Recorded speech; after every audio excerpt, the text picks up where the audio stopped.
एक दिन अकबर अपने दरबार में बैठे हुए थे जब एक अनजान व्यक्ति दरबार में आया।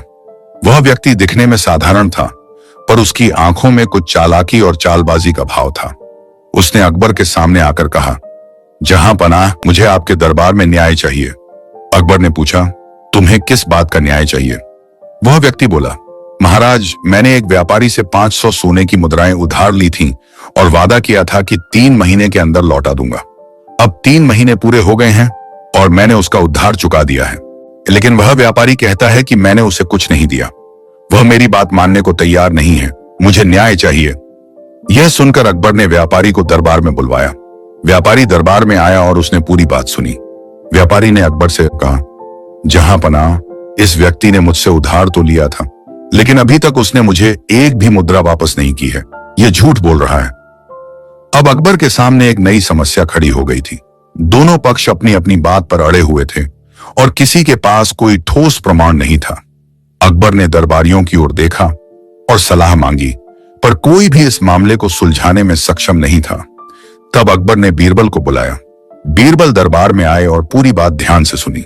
उन्होंने व्यापारी और उस व्यक्ति से कुछ सवाल पूछे, फिर सोचा और अकबर से बोले, जहां पनाह, इस मामले का समाधान निकालने के लिए मुझे थोड़ी देर का समय चाहिए।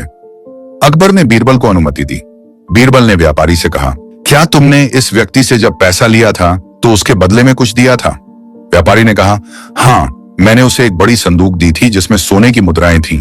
बीरबल ने व्यक्ति की ओर देखा और कहा, क्या तुम्हें याद है कि संदूक कैसी थी? व्यक्ति ने कहा, जी, मुझे याद है। वह संदूक काफी भारी थी, इसलिए मुझे 2 लोगों की मदद लेनी पड़ी थी उसे उठाने में। बीरबल ने मुस्कुराते हुए कहा, बहुत अच्छा, अब मुझे वह संदूक दिखाओ। व्यक्ति थोड़ा हिचकिचाया, पर बीरबल के जोर देने पर वह संदूक लेकर दरबार में आया। जब संदूक दरबार में लाई गई तो बीरबल ने उसे ध्यान से देखा। उन्होंने कहा, यह संदूक काफी भारी लग रही है, क्या तुम इसे अकेले उठा सकते हो? व्यक्ति ने जवाब दिया, यह बहुत भारी है। बीरबल ने फिर से मुस्कुराते हुए कहा, तो इसका मतलब यह हुआ कि जब तुमने इस संदूक को उठाकर व्यापारी को वापस किया था तो यह भी उतनी ही भारी होगी जितनी अभी है, सही? व्यक्ति ने बिना सोचे समझे हाँ में सिर हिला दिया। अब बीरबल ने अकबर की ओर मुड़कर कहा, जहां पनाह, सच्चाई सामने आ गई है। यह व्यक्ति झूठ बोल रहा है। अगर उसने व्यापारी को सोने की मुद्राएं लौटा दी होती तो यह संदूक अब हल्की होती, क्योंकि मुद्राएं अभी भी संदूक में हैं। इसका मतलब है कि इसने व्यापारी को कुछ नहीं लौटाया। यह सुनकर वह व्यक्ति घबरा गया और उसने अपनी गलती मान ली। उसने कहा, मुझे माफ कर दें महाराज, मैंने झूठ बोला था। अकबर ने उस व्यक्ति को उसकी सजा सुनाई और व्यापारी को उसका पैसा वापस दिलवाया।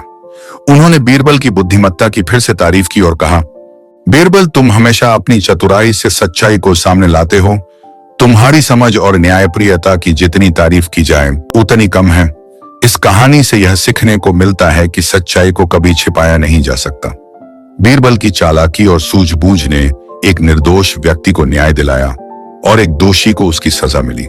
न्याय के रास्ते पर चलने के लिए धैर्य और सही सोच की जरूरत होती है, और बीरबल ने यह बात फिर से साबित की। इस कहानी का सार यह है कि किसी भी परिस्थिति में झूठ अधिक देर तक नहीं टिक सकता। सत्य की जीत हमेशा होती है, चाहे स्थिति कितनी भी जटिल क्यों ना हो।